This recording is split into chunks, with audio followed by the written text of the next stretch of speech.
Baik, seperti pernyataan saya tadi Pak, banyak janji-janji yang diumbar. Mulai dari makan siang gratis untuk mengatasi stunting, menaikkan gaji 30 juta, belum lagi ada yang mau dana desa jadi 5 miliar rupiah. Kemarin 2 miliar aja sudah menjadi perseteruan. Lalu ada yang mau bangun stadion di seluruh provinsi di Indonesia, membuat 40 kota setara dengan Jakarta. Nah ini banyak banget nih janji-janjinya yang kita sendiri ngelihat, apa iya mampu negara kita gitu kan Pak ya. Nah saya ingin tahu nih pandangannya dari Pak Peter dan juga Pak Joshua. Bagaimana Anda melihat janji-janji ini? Dari Pak Peter terlebih dahulu silahkan. Ya namanya janji-janji ya biasa ya. Di setiap pemilu pasti kita akan mendengarkan janji-janji tersebut. Ya. Apakah janji-janji itu realistis atau tidak? Ya tentu kalau kita tanyakan kepada para calon, mereka mengatakan semuanya pasti realistis. Ya. Karena janji-janji tersebut mereka selalu akan mengatakan mereka akan diiringi dengan upaya untuk peningkatan pendapatan. Ya. Jadi bukan ujuk-ujuk ya, tapi mereka sudah memperhitungkan bagaimana mereka meningkatkan penerimaan dan untuk itu mereka akan mengeluarkannya dengan berbagai program-program yang dianggap oleh mereka yang terbaik untuk kita ya. Nggak ada yang mereka mengatakan bukan yang terbaik kan, janji-janji kan selalu yang terbaik ya, kecap kan selalu nomor 1 ya. Nah cuman memang dalam hal ini kita juga bisa mencermati beberapa janji yang menurut kita ya saya kira para ekonom juga bisa berhitung ya. Misalnya untuk janji-janji misalnya untuk makan minum gratis siswa ya, dengan anggaran 400 triliun ya. Itu kan sangat berat ya. Walaupun saya sempat mendengar bagaimana mereka mengupayakan untuk memenuhinya ya, yaitu dengan dari sisi penerimaan mereka akan mendorong sehingga benar-benar itu tidak akan membebani APBN. Pertanyaannya adalah sekarang bagaimana kalau seandainya kalau janji untuk mewujudkan kan udah pasti ya, begitu programnya dijalankan biayanya keluar, 400 miliar pasti akan keluar.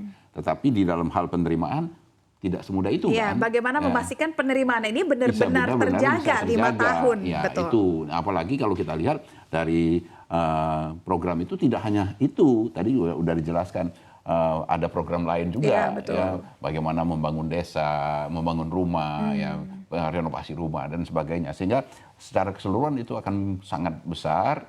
Nah, sementara di sisi lain dan kalau itu dilaksanakan bebannya sudah pasti. Ya, begitu program dijalankan biayanya akan keluar. Nah, sementara di sisi lain rencana penerimaan belum tentu. Ya, pembentukan badan penerimaan itu tidak serta-merta akan membuat penerimaan kita akan bertambah sebesar itu.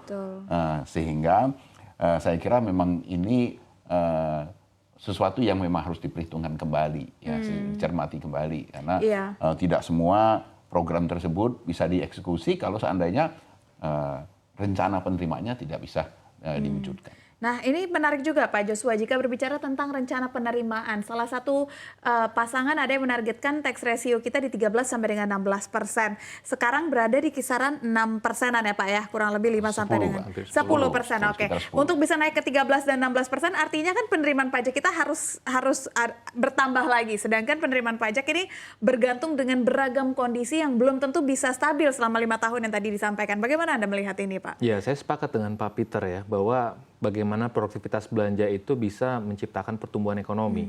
Karena tanpa ada pertumbuhan ekonomi yang signifikan, penerimaan perpajakan pun juga tidak akan tumbuh dengan signifikan. Ya, jadi memang tadi kita perlu melihat mengurai belanja-belanja, apakah belanja-belanja mana yang memang prioritas kita yang cenderung tinggi prioritasnya, yang memang kita butuhkan ekonomi kita, sehingga nanti pada akhirnya bisa mendapatkan efek berganda ataupun multiplier efek yang sangat besar kepada perekonomian.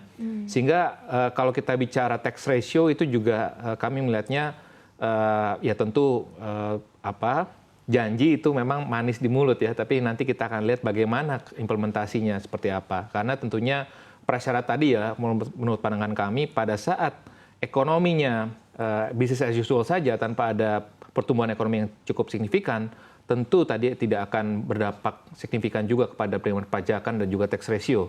Dan oleh sebab itulah makanya kalau kita lihat upaya-upaya yang saat ini sudah dilakukan, ini perlu diperkuat lagi ya dengan pemerintahan selanjutnya ini. Apakah karena kalau kita lihat kan saat ini sudah ada misalkan penerapan core tax system ya, itu bagaimana meningkatkan bagaimana administratif perpajakan juga bisa lebih ditingkatkan lagi, lalu juga bagaimana meningkatkan kepatuhan, ya. Basis pajak sudah kita upayakan dengan program tax amnesty sebelumnya, lalu juga bagaimana kita bisa meneruskan ataupun meningkatkan lagi tadi tingkat kepatuhan dari wajib pajak. Nah, oleh sebab itu bagaimana kita bisa meningkatkan tingkat kepatuhan dari wajib pajak adalah pemerintah harus menunjukkan bahwa pajak ini memang digunakan untuk belanja-belanja tadi yang memang produktif. Ya, jadi yang juga bisa dinikmati oleh masyarakat, karena wajib pajak pada saat dia membayar pajak dan ataupun nanti dampaknya tidak terlalu terasa, itu mungkin bisa saja mempengaruhi dari sisi tingkat kepatuhan dari wajib pajak tersebut gitu. Jadi memang perlu wajib pajak ataupun pembayar pajak perlu adanya hasil yang real gitu ya, kepada yang bisa dirasakan dinikmati oleh masyarakat, sehingga tingkat kepatuhannya pun akan terus meningkat. Ini baik dari sisi korporasi ataupun perorangan. Jadi tentunya ini kembali lagi pada bagaimana produktivitas dari belanja itu bisa ditunjukkan oleh pemerintah, dan dari sisi penerimaan perpajakan tadi bagaimana pemerintah juga bisa menunjukkan menggunakan pajak tadi itu dengan seefisien mungkin dan seproduktif mungkin.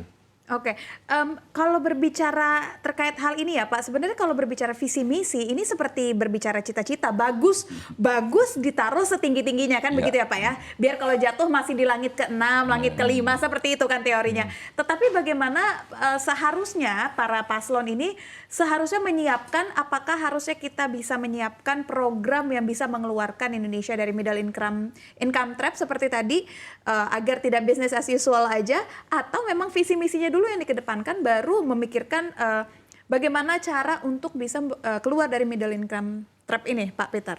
Ya, kalau visi misi memang harus ya, dan itu harus yang setinggi mungkin. Ya. Persoalan ini kan bukan itu ya. Kalau kita lihat dari visi misi itu, kita bicara tentang prioritas. Ya, bagaimana visi misi itu benar-benar bisa direalisasikan ya, dan bisa mewujudkan kita untuk tumbuh seperti kata Mas Yusuf tadi, tumbuh lebih tinggi ya, karena kita butuh pertumbuhan yang lebih tinggi. Tambah pertumbuhan yang lebih tinggi, kita tidak mungkin bisa keluar dari middle income trap ya. Perhitungannya kita butuh pertumbuhan di atas 7% rata-rata setiap tahun. Nah, bagaimana kita mewujudkan pertumbuhan yang 7% setiap tahun, itulah yang menjadi prioritas kita. Apakah program-program yang sudah disampaikan oleh para paslon ya di dalam visi misi mereka itu yang bisa akan mengejar kita, mendorong kita untuk tumbuh di atas 7% rata-rata. Ya, kalau misalnya ya contoh saja adalah apakah dengan kita memprogramkan makan minum gratis untuk siswa yang mengeluarkan biaya 400 triliun itu akan membuat kita tumbuh di atas 7%. Pertanyaan kita itu.